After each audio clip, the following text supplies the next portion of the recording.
She was the kind of woman people remembered for her warmth. Laci Peterson, 27 years old, 8 months pregnant and radiant. Her smile lit up every room she entered, and the way she talked about becoming a mother made everyone around her feel the hope she carried. Born and raised in California's Central Valley, Laci was no stranger to small-town life. She studied ornamental horticulture, loved gardening, decorating for holidays, and preparing for the arrival of her son, whom she planned to name Connor. Friends described her as nurturing. Family called her devoted. She was, by all accounts, the embodiment of the American dream. A stable home, a baby on the way, and a loving marriage. That dream began to take shape in 1997 when she met Scott Peterson, a handsome college student from San Diego, studying agricultural business. Their relationship bloomed quickly. Scott was charming, attentive, ambitious. Laci fell hard. They married in 1997 and settled in Modesto in a cozy home on Covina Avenue.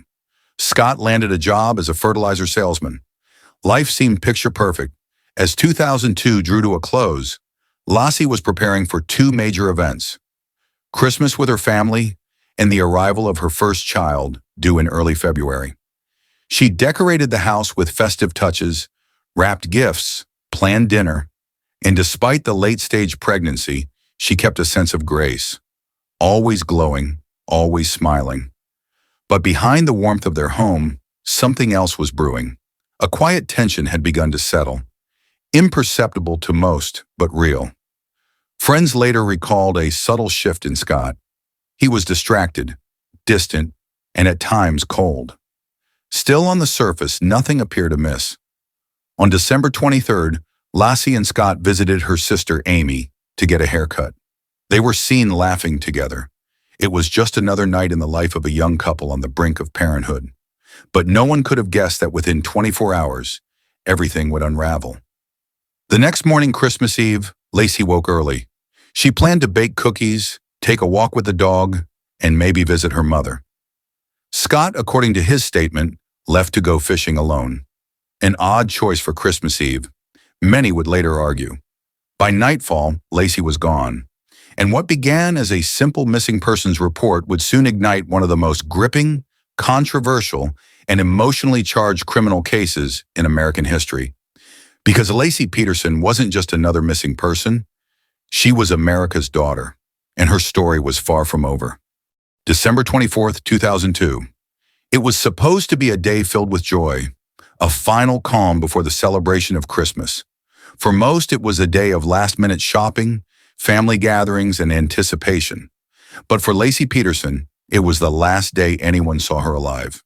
Scott Peterson told investigators that he last saw his wife around 9:30 a.m.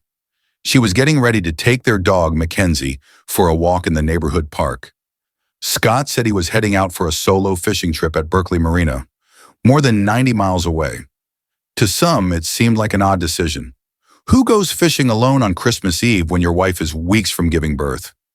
But Scott claimed the weather was good and that he wanted to try out a new boat he'd recently purchased, quietly, without telling many people. He drove his truck and trailer, carrying the small aluminum boat, to the Bay Area and launched it near Richmond. Back in Modesto, several neighbors reported seeing the family dog wandering the neighborhood, leash still attached, sometime around 10:15 a.m. This detail would later become critical. The gate was open. The house was silent. By late afternoon, Laci still hadn't called her mother, Sharon Rocha, something completely out of character. Sharon had expected her to arrive for dinner preparations. Concern began to spread quickly through the family. At 5:17 p.m., Laci was officially reported missing. Police arrived at the Peterson home that evening. Inside, nothing seemed disturbed. No signs of forced entry, no broken furniture, no blood. But there were small inconsistencies that raised eyebrows. The phone book was open to a page about defense attorneys. The couple's dog had returned, but Laci's car was still in the driveway, her purse inside, her cell phone and keys untouched. Scott arrived back from his fishing trip around 5:30 p.m. He claimed he'd been out on the water for several hours, caught nothing, and returned home to find Laci missing. He spoke calmly, almost too calmly. As the night wore on, a search effort began. Friends, neighbors, and family flooded the streets, handing out flyers, calling hospitals, checking nearby parks. Police began interviews, standard procedure in missing person cases. But already there was something strange about Scott's demeanor. He wasn't crying. He wasn't frantic.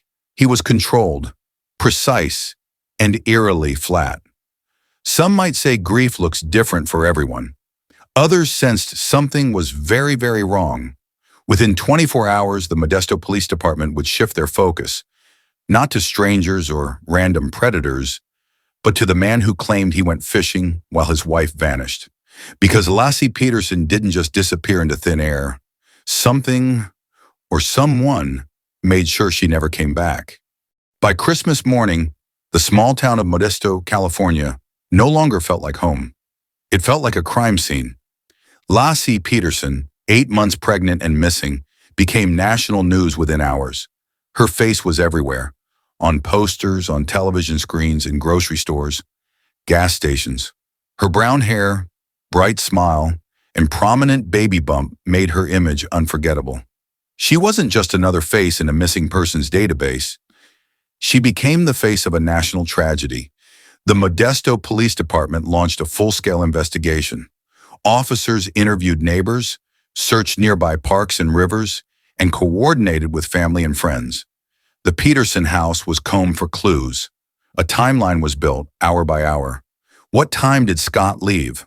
When was the dog found? Did anyone see Laci walking? Volunteers poured in. Hundreds joined foot patrols. Search dogs, helicopters, mounted officers. It was one of the largest searches in California's history. Candlelight vigils were held, yellow ribbons tied to trees. The community was united, desperate for a miracle. But as the search widened, so did the questions.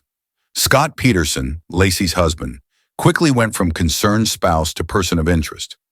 Not officially, not publicly, but quietly behind the scenes. Investigators were watching his every move.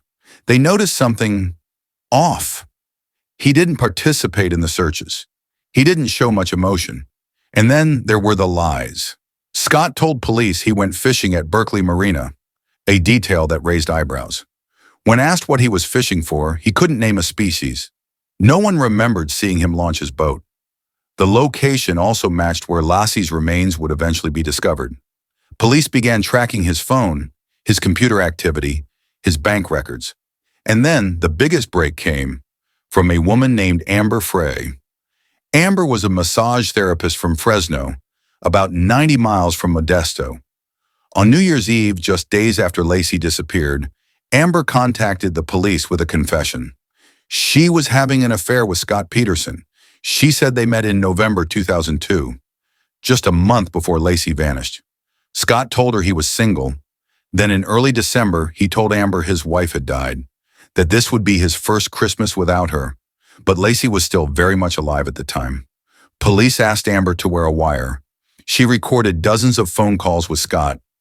He never directly confessed, but he lied, deflected, and continued to manipulate her, even as the world searched for his pregnant wife. The public turned quickly. Sympathy faded. Outrage took its place. The media had found their villain, a husband who smiled for the cameras, lied to his mistress, and claimed innocence, while his wife and unborn son were missing. News crews set up permanent spots outside the Peterson home. Every move was broadcast, every glance, every sentence dissected. Scott became a walking headline. But even as pressure mounted, Laci remained missing, and America held its breath. Because this wasn't just about a disappearance anymore. It was about betrayal, deception, and the growing sense that something unthinkable had happened. As the days turned into weeks, the weight of Scott Peterson's deception began to crush whatever public support he had left. The revelation of his affair with Amber Frey was damning, not just morally, but perceptually. While Laci's family pleaded for her safe return, Scott was telling his mistress he had lost his wife weeks before she'd even gone missing. That lie wasn't just cruel, it was strategic, cold, premeditated. The Modesto police were now quietly building a case. They scrutinized Scott's timeline on Christmas Eve. His claimed trip to the Berkeley Marina didn't match up with cell tower data. Surveillance at the launch site showed no clear footage of his activity, and more troubling, no one could corroborate his story. Then came the computer search history. Not weeks before Laci vanished, Scott had been browsing the exact location where her body would later be found, the San Francisco Bay. He also researched boat launches and water currents. Strange interest for someone who claimed to be a first-time fisherman. But despite all this, there was still no physical evidence. No murder weapon, no signs of struggle, no blood, no witnesses. So the case against Scott Peterson had to be built on behavior, on motive, on the subtle trail of inconsistencies and cold calculations, and that's exactly what prosecutors began to do. They looked at the boat, a small aluminum fishing vessel Scott had recently purchased in cash, quietly without telling friends or family. Investigators theorized that he used it to dump Laci's body into the bay, weighted down and hidden from sight. No forensic trace was ever found in the boat, but it was enough to support a disturbing theory. Meanwhile, the media kept digging. Leaks from law enforcement painted Scott as a man who wanted out of his marriage, not by divorce, but by erasure.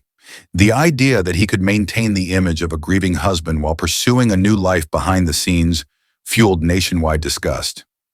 Public opinion shifted into open hostility. Strangers screamed at Scott in public. News anchors dissected his facial expressions. Even late-night talk show hosts made him the punchline. Scott, once a charming everyman, was now the most hated husband in America. And Laci, her face still everywhere, became a symbol of motherhood lost, of trust broken, of a life stolen before it could fully bloom. Then in April 2003, nearly 4 months after she vanished, a pair of discoveries would turn speculation into certainty. A baby's body, a torso, washed ashore near the very bay Scott claimed he had gone fishing. And suddenly there were no more theories. There was only grief, injustice, waiting in the wings. It was April 13, 2003, a quiet Sunday morning on the edge of the bay. A couple walking their dog along the shoreline in Richmond, California, noticed something strange tangled in the rocks. At first it looked like debris, maybe driftwood, maybe trash. But as they got closer, they realized they were looking at something much more horrifying. It was the body of a baby, tiny, bloated, decomposed, the umbilical cord still attached. The next day, less than a mile away, a second body surfaced. This time an adult female torso, badly decomposed, missing the head, arms, and most of the legs. It was clothed in maternity pants. No wallet, no ID. But investigators didn't need it. They already knew. This was Laci Peterson. And the infant beside her, that was Connor. The medical examiner couldn't determine the exact cause of death. The condition of the remains left more questions than answers. But the location told its own story. The very same bay where Scott Peterson claimed to have gone fishing on the morning Laci disappeared. The circumstantial circle had now closed. By April 18th, DNA confirmed what investigators feared. The remains belonged to Laci and her unborn son. The timing couldn't have been more surreal. That same day, Laci's family had held a memorial service. They were just leaving the vigil when the phone rang.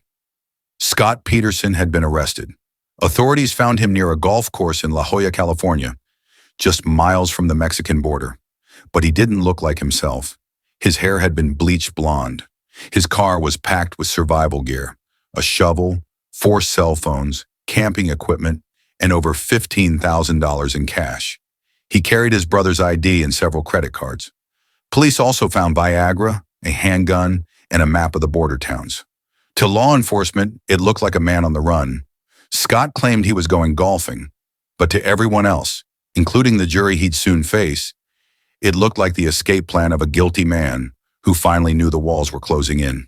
The arrest brought a strange sense of closure to the community and to Laci's grieving family. But it also marked the beginning of a whole new chapter, because finding the bodies was only part of the story. Now came the trial. Now came the question of guilt, not just in the court of law, but in the court of public opinion. It was one of the most anticipated trials in American criminal history. When the doors opened in June 2004, the state of California versus Scott Peterson wasn't just a court case. It was a national obsession. The venue had been moved from Modesto to San Mateo County, nearly 90 miles away, due to the overwhelming media attention. Everyone knew his face. Everyone knew the story. Finding an impartial jury was nearly impossible, but somehow a panel of 12 men and women was assembled, tasked with deciding the fate of a man accused of killing his pregnant wife and unborn son. The prosecution wasted no time establishing their theory. Scott Peterson was a man living a double life, a husband who had grown tired of his marriage and impending fatherhood, and instead of divorcing Laci, he chose something darker, permanent. They presented a timeline shaped by digital breadcrumbs. Scott's online research of the Bay, the quiet purchase of a boat, the absence of Laci's scent in the vehicle used that day, and of course, the affair with Amber Frey, who took the stand herself. Amber's testimony was devastating.